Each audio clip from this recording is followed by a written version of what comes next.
So about 6 years ago, when I came to Navicent Health and to Macon, at that time I was the chair of the Institute for Diversity and Health Equity for the American Hospital Association. We started a campaign called 123 Equity. And what that means is if every organization would join and commit to doing three things, then sooner or later we will have a pathway towards health equity. And those three are looking at data related to race, ethnicity, gender, and religion. The second one is really the commitment to training towards cultural competency. And then the third one is making sure that the governance of every hospital begins to embrace diversity and inclusion by identifying candidates from a diverse background. So the blueprint from the American Hospital Association really focused our efforts and we excelled at those efforts and were awarded the American Hospital Association Equity of Care Award in 2018. We are an incredible country, and yet we have the biggest health disparities and the biggest vulnerable communities.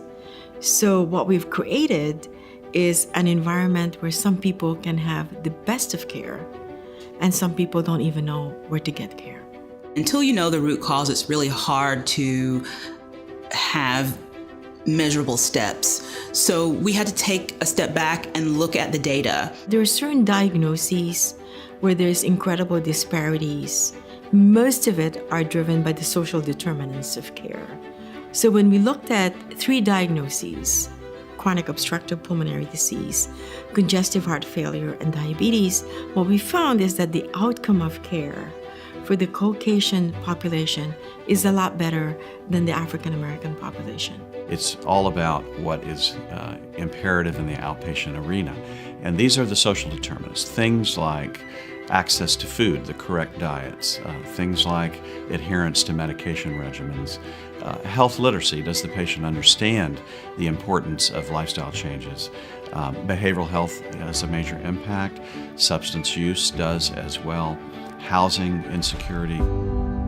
We found out that there are 5 zip codes in Bibb County where many of those patients are coming from. So what we decided, instead of having them come to us, our team went to those zip codes and took care of those patients.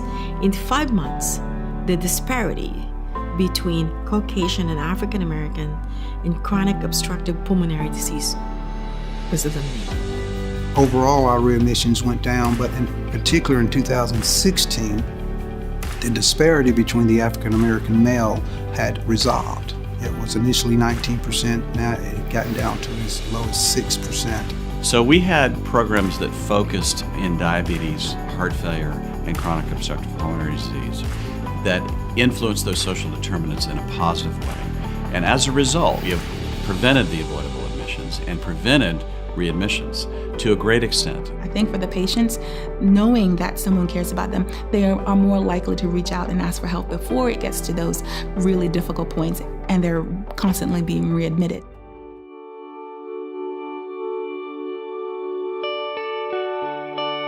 If we think that the tip of the iceberg looks perfect, because in our world where we are at, it looks perfect, it looks diverse, it looks inclusive, I would encourage everyone else to go deeper.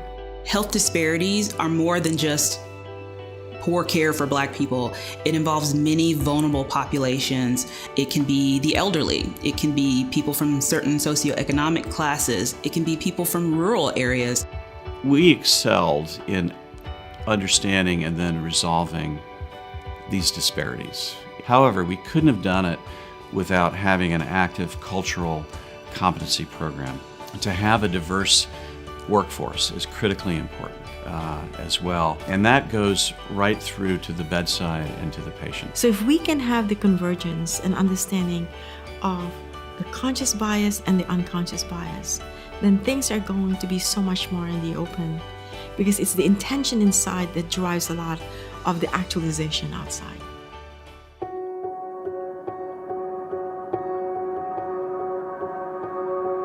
Health equity simply to me is the prevention or the elimination or the resolution of different healthcare outcomes for which there are disparities associated with them. Health equity is when everyone has an opportunity to obtain their fullest health potential. So it doesn't matter what race, your gender, it doesn't matter what zip code, it doesn't matter your financial status. We can give them the tools and resources they need to have the healthiest life that they can attain. And what it means to me is at a certain point, there will be no more disparities in terms of process, in terms of outcomes related to health, irrespective of what causes it. I think part of our success has been the fact that from the very top of the organization, through Dr. Saunders, throughout the organization, we recognize that the addressing of health equity is critical to our overall strategies.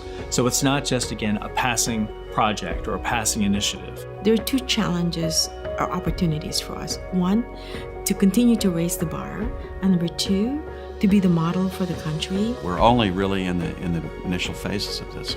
The disparities of health outcomes in America are tremendous and still quite prominent in Georgia and in our area.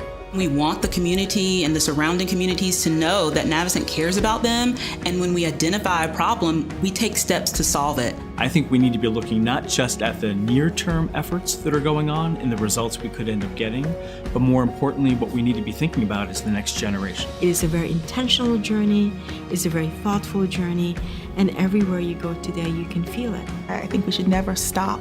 We have to continue to look at ourselves and say, okay, what next? Where do we go from here?